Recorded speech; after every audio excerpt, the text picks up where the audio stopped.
साथियों, हमारे संविधान की एक और विशेषता है जो आज के युवा भारत में और भी प्रासंगिक हो गई है।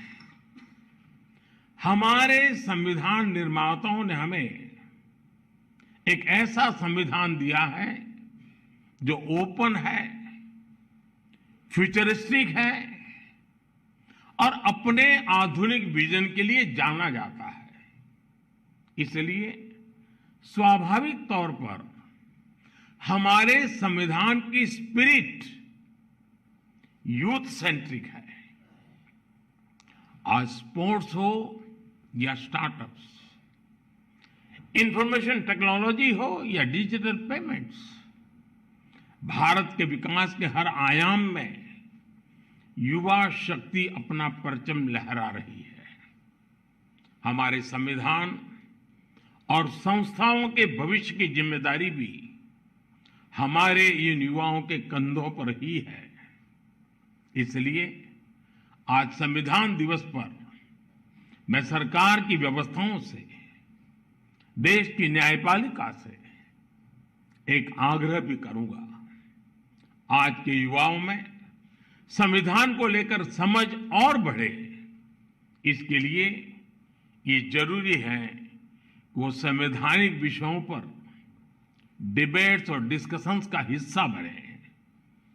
जब हमारा संविधान बना तब देश के सामने क्या परिस्थितियां थी, संविधान सभा की बहसों में उस समय क्या हुआ था। हमारे युवाओं को इन सब विषयों की जानकारी होनी चाहिए।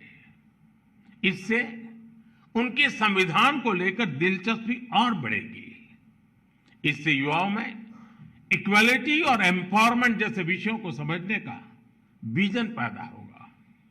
उदाहरण के तौर पर हमारी संविधान सभा में 15 महिला सदस्य थी और उनमें एक दक्षयानी बेलियाउधन वो महिला थी जो एक प्रकार से वंचित समाज से निकल करके वहां तक पहुंची थी।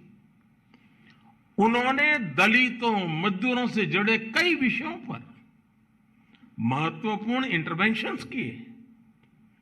दुर्गाबाई देशमुख, हंसा मेहता, राजकुमारी अमृत कौर, ऐसे ही और कई महिला सदस्यों ने भी महिलाओं से जुड़े विषयों पर अहम योगदान दिया था। इनके योगदान की चर्चा कम ही हो पाती है। जब हमारे युवा इन्हें जानेंगे तो उन्हें अपने सवालों का जवाब भी मिलेगा। इससे संविधान के प्रति जो निष्ठा पैदा होगी वो हमारे लोकतंत्र को, हमारे संविधान को और देश के भविष्य को मजबूत करेगी। आजादी के अमृत काल में ये भी देश की एक अहम जरूरत है।